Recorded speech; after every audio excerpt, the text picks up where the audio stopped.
Hi everyone. In this video, we are going to learn about class 12th chemistry chapter biomolecules, but in this, we are just taking a part of it, which is carbohydrates. So these are the contents, and this chapter is broadly divided into four main topics, which is carbohydrates, proteins, vitamins, and nucleic acid. And following that, these are the subtopics that we are going to cover in this chapter. After this, we will be taking some important questions for CBSE examinations, and we will be also covering some important questions for entrance examinations. First, we will understand what are biomolecules. Bio means living. So, the biomolecules are the molecules which are present in living organisms and are required for their growth and development. Example carbohydrates, proteins, nucleic acids, etc. Let us understand by carbohydrates now. This term can be divided into two parts, carbo and hydrates. Carbo means carbon and hydrates means water molecules. So when the atom of carbon combines with the water molecules, they form hydrates of carbon or carbohydrates. तो carbohydrates को हम hydrates of carbon भी बोल सकते हैं और ऐसे ही define कर सकते हैं and its general formula is CxH2OY. Example glucose जिसका फॉर्मूला होता है C6H12O6. It can also be represented as C6H2O6, which is representing the general formula. And sucrose, which has the molecular formula C12H22O11 and can be written as C12H22O11, which again represents the general formula. So both glucose and sucrose can be termed as carbohydrates. But there are some limitations to these definitions. First one is all carbohydrates are not hydrates of carbon. That means there are some carbohydrates which do not correspond to the general formula which is given to us. For example, deoxyribose. You can see its formula is C5H10O4 and it cannot be represented as the general formula which is given to us. Again, rhamnose, which is also a carbohydrate, its molecular formula is C6H12O5 and it can also not be represented as the general formula which is given to us C6H2OY. So this is the first limitation to our definition.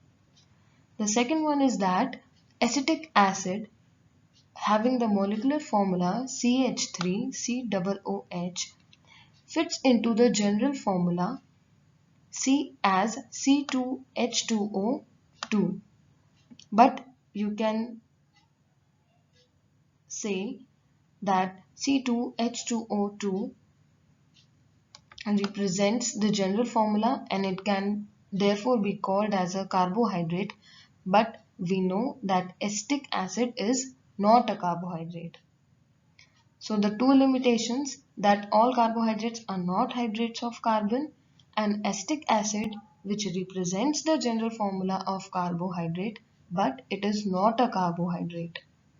So both of these limitations contribute to the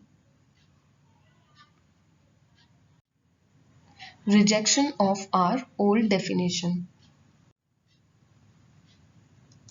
Hence, new definition is derived. Now, new definition says that any compound which contains polyhydroxy group either aldehyde or ketone, and on hydrolysis forms a compound which can show optical activity are called carbohydrates. Now, here is to remember that there are two parts of this definition. First is that the compound must contain a polyhydroxy group. मतलब कि उसमें एक polyhydroxy group होना चाहिए, either aldehyde or ketone. And the second part that वो compound जो है उसमें अगर हमने उसका हाइड्रोलिसिस करा तो उसमें ऑप्टिकल एक्टिविटी शो होनी चाहिए. Then that compound can be called as carbohydrates. So these two conditions must be satisfied to call a compound as a carbohydrate. Example, glucose, C6H12O6 and fructose, C6H12O6. Now the molecular formula, both of them are same, but you can see that their structures are different. Hence they have different names.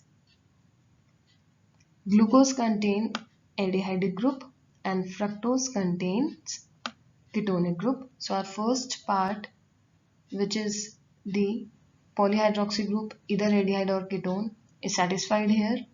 And the second compound, that on hydrolysis it must show optical activity, that they also show optical activity, which we will see later.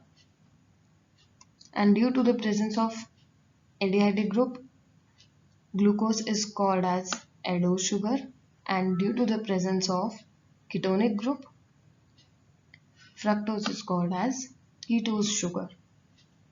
And both of them, due to the presence of both the conditions present, are called as carbohydrates. Carbohydrates can be classified into three broad categories. First is sugars and non-sugars. Second is their behavior on hydrolysis. And the third is in reducing and non-reducing sugar category. On the basis of their behavior on hydrolysis, it can be further divided and classified into categories such as monosaccharide, oligosaccharide, and polysaccharide. So now let us see and understand what are these. Our first category is sugars and non-sugars.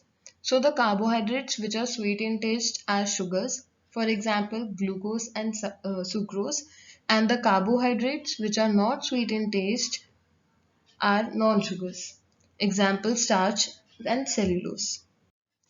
Hydrolysis वो process होता है जिसमें एक compound water के साथ react करता है और ब्रेक डाउन होता है and it forms two or more than two sub-compounds or sub-components. So now we will classify carbohydrates on the basis of hydrolysis into the category monosaccharide, oligosaccharide and polysaccharides. What are monosaccharides? Monosaccharides are the simple carbohydrates, which means that these cannot be hydrolyzed further. मतलब कि अगर ये water के साथ react करेंगे तो कोई भी कंपाउंड, कोई भी सब कंपाउंड फॉर्म नहीं होगा. That means there will be no reaction. For example C6H12O6, which is termed as glucose, fructose, mannose, galactose. And now you must be wondering that it is only one molecule and it has one molecular formula, but there are four names. And why is that? The reason is that these molecules differ in their spatial arrangement. Spatial means in space. So in space they have different arrangement. And in chemistry, if a compound differs in spatial arrangement and they have different configurations, they get different names. And these are termed as stereoisomers. And in the upcoming slides, we will study about glucose and fructose in detail and about their structures as well. And the another examples are C5H10O4, which is termed as deoxyribose sugar, then C5H10O5, which is ribose, C7H14O7, which is heptose. Now the next category is oligosaccharide. So oligosaccharides are the carbohydrates which on hydrolysis gives 2 or less than 10 monosaccharides. And further they are classified as disaccharide, trisaccharide and tetrasaccharide. It means कोई अगर compound है, मतलब कोई अगर carbohydrate है और अगर वो वाटर के साथ रिएक्ट होने पर 2 मोनोसेक्राइड फॉर्म कर रहा है और लेस देन 10 मोनोसेक्राइड कर रहा है, विच मीन्स 2 to 10 मोनोसेक्राइड्स अगर वो देता है तो वो ओलिगोसेक्राइड के कैटेगरी में आता है. And it can be further classified as disaccharide if it is giving 2 monosaccharide. It can be classified as trisaccharide if it is giving 3 monosaccharides, and it can be classified further as tetrasaccharide, etc. Now you must remember that you do not have to get confused between disaccharide, trisaccharide, tetrasaccharide, etc. and oligosaccharide. Disaccharide, trisaccharide, tetrasaccharide are uh, all of these fall under the category of oligosaccharide. Example given C12H22O11, which is termed as sucrose, lactose and maltose. And again there is one molecular formula only, but there are three names. The reason differ in their spatial arrangement. Now if we see the hydrolysis of sucrose, that means if sucrose is reacting with water, it gives 2 units of monosaccharide, with one of it is glucose and the another is fructose. If maltose is hydrolyzed, then it gives 2 units of glucose. And if lactose is hydrolyzed, it gives 1 unit of glucose and 1 unit of galactose. Now you can see all these, which is sucrose, maltose, lactose, on hydrolysis gives 2 units of monosaccharides. Hence, we can say that this is termed as oligosaccharide and comes under the category of disaccharide. That means there is a compound जिसमें C6H10O5 molecules present है और वो compound जब hydrolysis show करता है तब वो break down होता है और form करता है glucose के molecules, and same number of glucose molecules will be formed, which is N, which is present in that carbohydrate. Example starch, which is found in potato and wheat; cellulose, which is present in plant cell wall; and glycogen, which is basically present in the liver of living organisms like animals.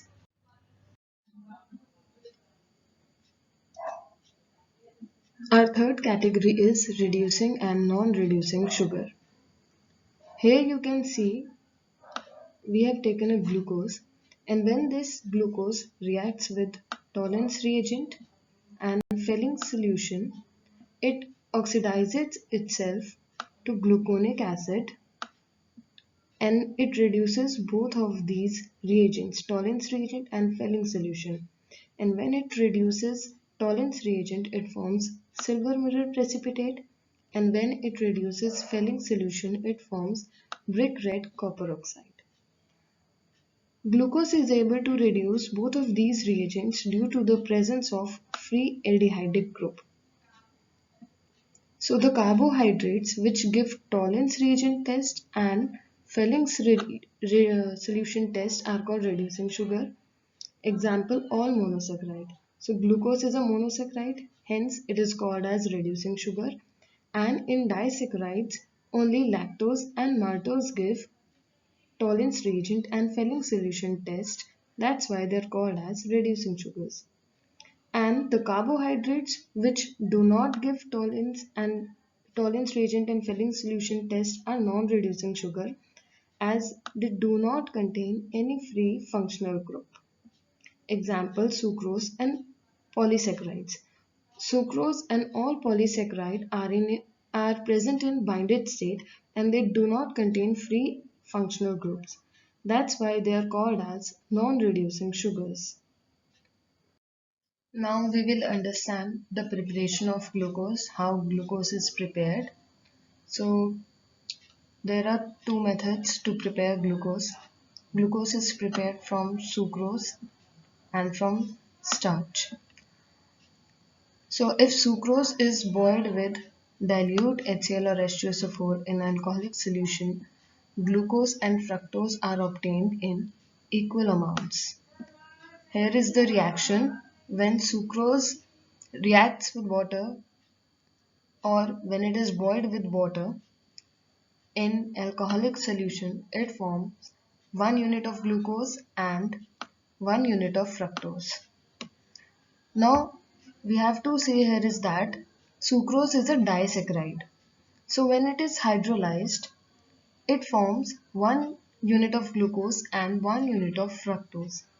That means it divides into two subcomponents or two monosaccharides, glucose and fructose, 1 unit each. And our second method, which is the preparation of glucose from starch. So glucose is obtained by hydrolysis of starch by boiling it with dilute H2SO4 at 393 Kelvin under pressure. So when starch or cellulose is hydrolyzed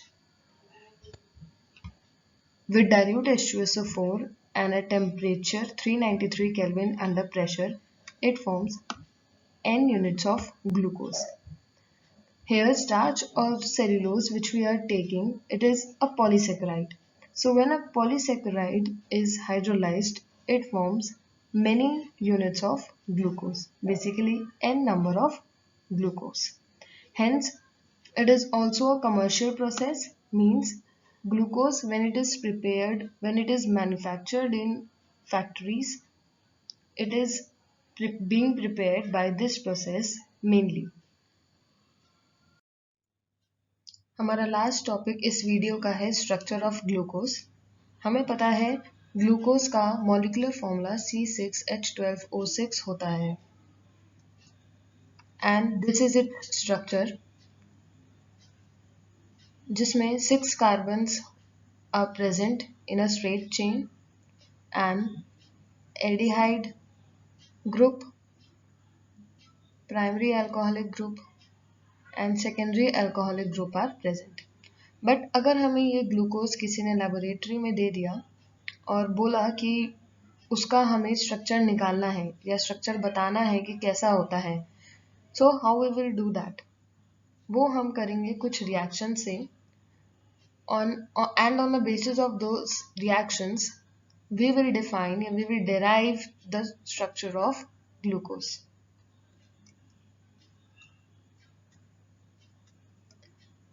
हमें पता है कि glucose में 6 carbons present होते हैं.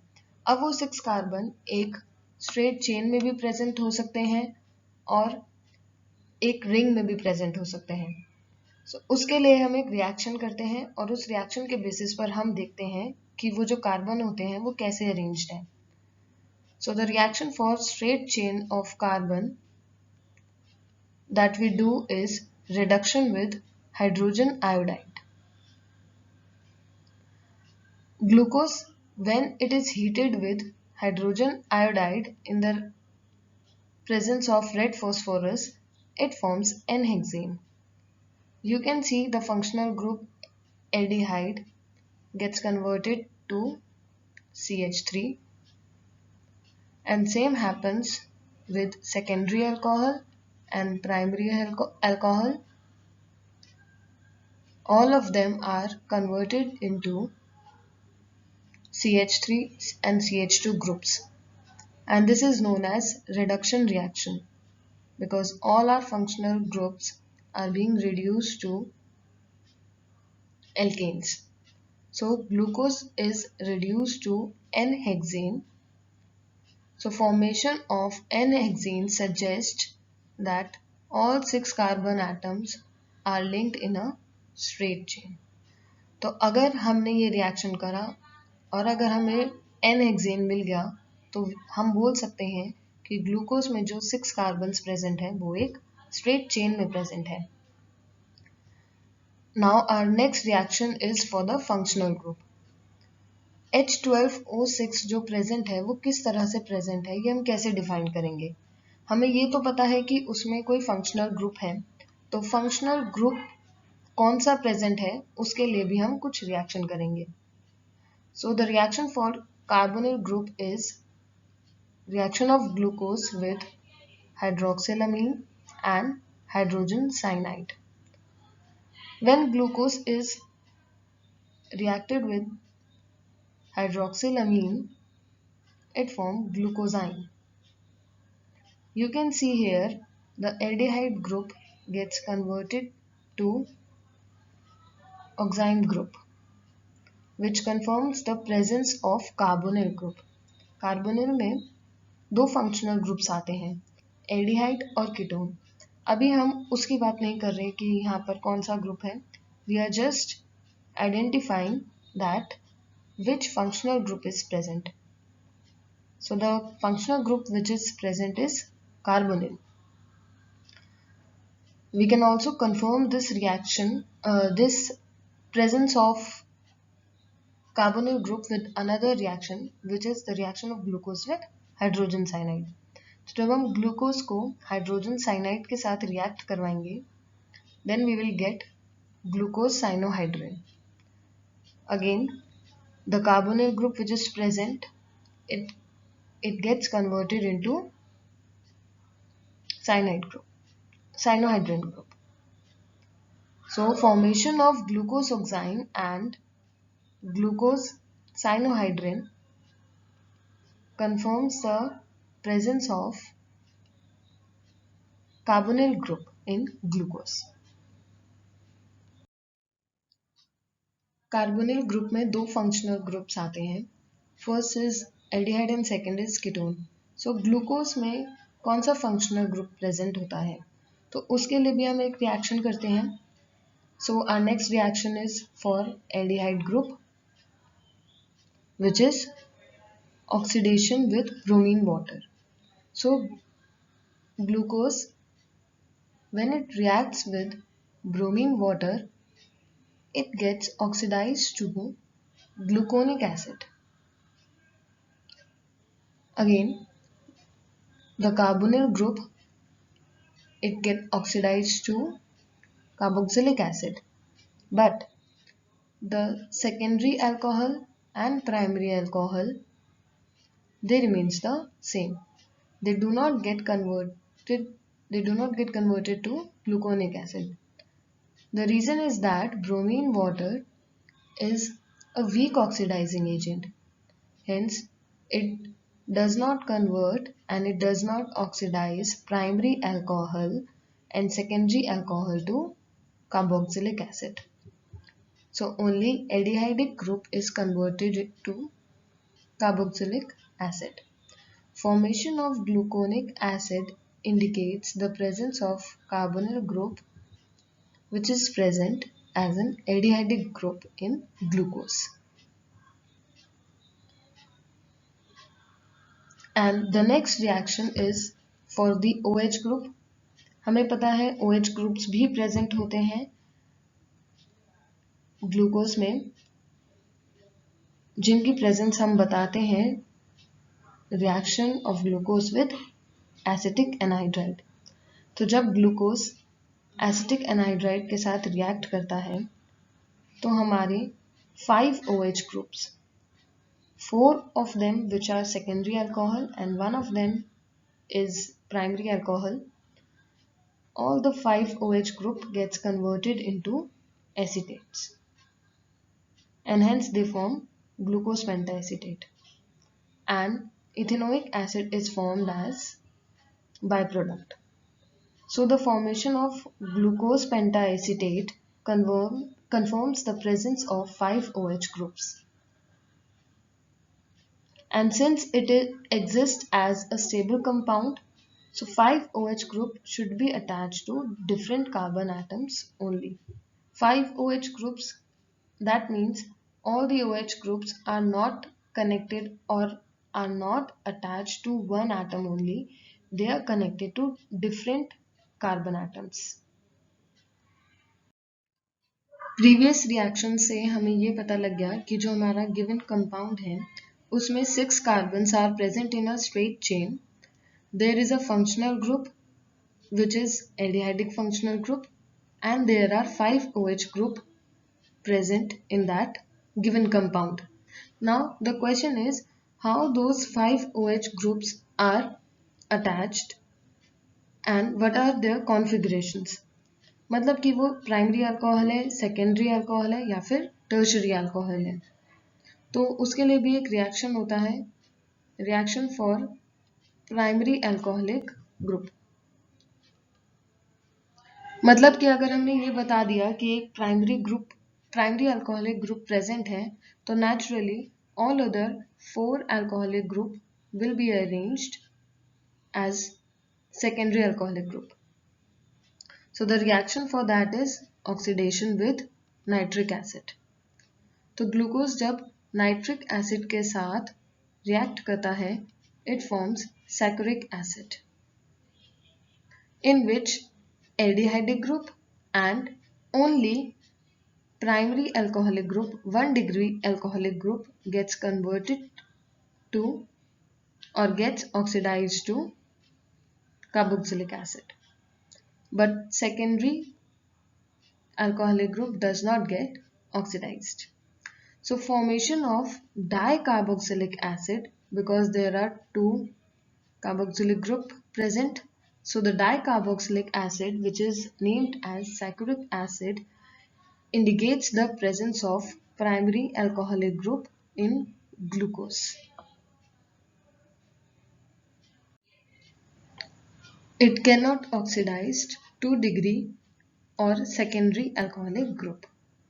So these were the reactions to derive the structure of glucose. Remaining topics will be uploaded in the next video.